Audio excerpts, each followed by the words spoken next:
नमस्कार. या खास अभ्यास सत्रात तुमच्या सर्वांचं स्वागत आहे. आज आपण 10वीच्या इतिहासातील 6वं प्रकरण म्हणजेच मनोरंजनाचे माध्यमे आणि इतिहास एकदम सोप्या भाषेत समजून घेणार आहोत. हे सत्र म्हणजे तुमच्या परीक्षेसाठी एक परफेक्ट व्हिज्युअल आणि सहज लक्षात राहील अशी ब्ल्यूप्रिंट असणार आहे. चला तर मग फुल एनर्जीने आजच्या या सेशनला सुरुवात करूया. आज आपण नेमकं काय कव्हर करणार आहोत तर आपण ह्या 6 मुख्य टॉपिकवर फोकस करणार आहोत. 1. मनोरंजनाची गरज. 2. महाराष्ट्रातील लोककला. 3. आपली मराठी रंगभूमी. 4. भारतीय चित्रपटसृष्टीचा भन्नाट प्रवास. 5. आधुनिक माध्यमे आणि रोजगार. आणि सर्वात शेवटी 6. परीक्षेसाठी मस्ट हॅव रिव्हिजन. चला पुढे जाऊया. पहिला विभाग मनोरंजनाची गरज. मुळात आपल्याला याची गरज का पडते बरं? परीक्षेच्या दृष्टीने हा प्रश्न खूप महत्वाचा आहे. पहा, मनोरंजन म्हणजे फक्त टाइमपास नाहीये. सतत काम करून येणारा थकवा दूर करण्यासाठी आणि मन फ्रेश करण्यासाठी ते खूप गरजेचं असतं. यासोबतच समाजामध्ये एकोपा वाढवणं, आपली संस्कृती जपणं आणि अगदी आपल्या व्यक्तिमत्वाचा विकास होणं या सगळ्या गोष्टी मनोरंजनामुळे साध्य होतात. हे पाठ्यपुस्तकातले मेन पॉइंट्स आहेत, त्यामुळे ते व्यवस्थित लक्षात ठेवा. दुसरा भाग महाराष्ट्रातील लोककला आणि त्यांची पारंपरिक मुळे. आता आजच्यासारखे मोबाईल आणि टीव्ही नव्हते तेव्हा. काय होतं? तेव्हा ह्या पारंपरिक लोककलास मनोरंजनाचा जीव होत्या. ही टेबल पहा म्हणजे तुमच्या लगेच लक्षात येईल. पोवाडा म्हणजे वीरांच्या पराक्रमाचं वर्णन करणारं गाणं. कीर्तन कशासाठी? तर प्रामुख्याने धार्मिक आणि सामाजिक प्रबोधनासाठी. आणि तमाशा म्हणजे संगीत, नृत्य आणि विनोदाचं एकदम भारी कॉम्बिनेशन. परीक्षेमध्ये जोड्या लावण्यासाठी ही टेबल तुम्हाला खूप फायदेशीर ठरेल. आणि आला आपला पहिला फ्लॅशकार्ड मोमेंट.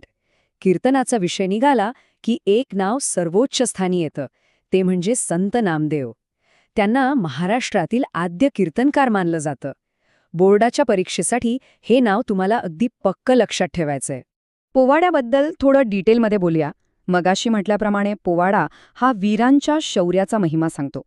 पूर्वीच्या काळी शाहीर लोक पोवाडे गाऊन लोकांमध्ये आणि सैनिकांमध्ये एक वेगळीच प्रेरणा निर्माण करत असत. या ऐतिहासिक परंपरेत शाहीर अण्णाभाऊ साठे आणि शाहीर अमर शेख ही 2 नावे खूप गाजलेली आहेत. रिकाम्या जागा भरा किंवा एका वाक्यात उत्तरे द्या, यासाठी ही नावे विसरू नका. आता वळूया तिसऱ्या भागाकडे, मराठी रंगभूमी. म्हणजेच मनोरंजनाचा प्रवास आता गावाकडच्या मोकळ्या मैदानातून थेट स्टेजवर आला. इथे पुन्हा एकदा एक अत्यंत महत्वाचा फ्लॅशकार्ड पॉइंट आहे. विष्णुदास भावे हे नाव डोक्यात फिट बसवा. यांना मराठी रंगभूमीचे जनक म्हणून ओळखले जाते. त्यांनी 1843 मध्ये सीता स्वयंवर हे पहिलं मराठी नाटक रंगमंचावर आणलं. एका मार्कासाठी हा प्रश्न हमखास विचारला जातो. त्या काळातील काही गाजलेली नाटके आणि नाटककारांवर एक नजर टाकूया. सीता स्वयंवर, थोरले माधवराव पेशवे आणि संगीत शाकुंतल ही त्यावेळची सुपरहिट नाटके होती. आणि जर नाटककारांबद्दल बोलायचं झालं तर आचार्य अत्रे, विजय तेंडुलकर आणि वसंत कानेटकर यांसारख्या दिग्गजांची नावं तुम्हाला बहुपर्यायी प्रश्नांसाठी नक्कीच ओळखीची असायला हवीत.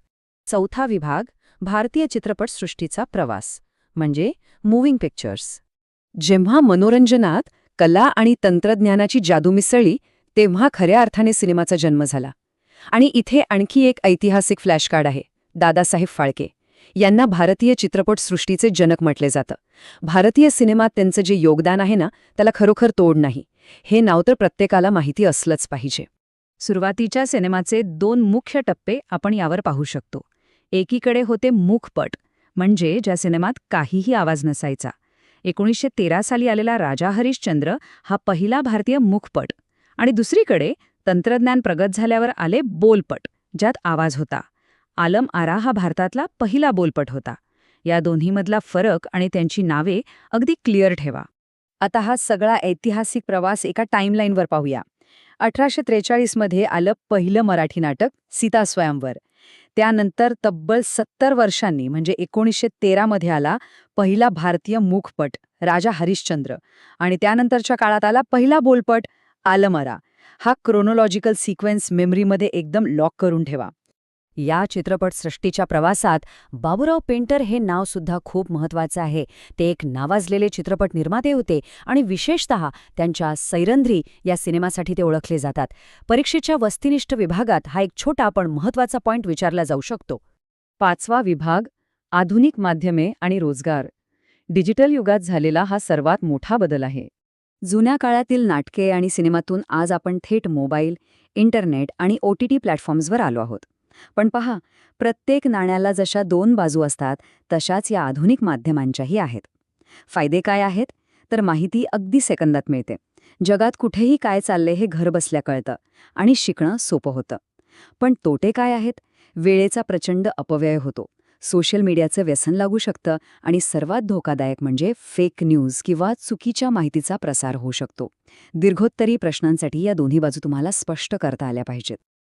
बरं, मनोरंजन क्षेत्र म्हणजे फक्त फन नाहीये, तर हे एक खूप मोठं इकॉनॉमिक इंजिन आहे. यातून हजारो लोकांना रोजगार मिळतो. अभिनेता, दिग्दर्शक, लेखक, संगीतकार, गायक, कॅमेरामॅन, एडिटर, मेकअप आर्टिस्ट, यादी खूप मोठी आहे. यावरून तुम्हाला अंदाज येईल की या माध्यमांचा अर्थव्यवस्थेवर किती मोठा आणि पॉझिटिव्ह प्रभाव आहे. आणि आता आपण आलो आहोत 6व्या आणि शेवटच्या विभागावर, परीक्षा रिव्हिजन, द फायनल स्प्रिंट. परीक्षेत हमखास विचारला जाणारा आणि जास्त मार्क्स मिळवून देणारा हा प्रश्न पहा.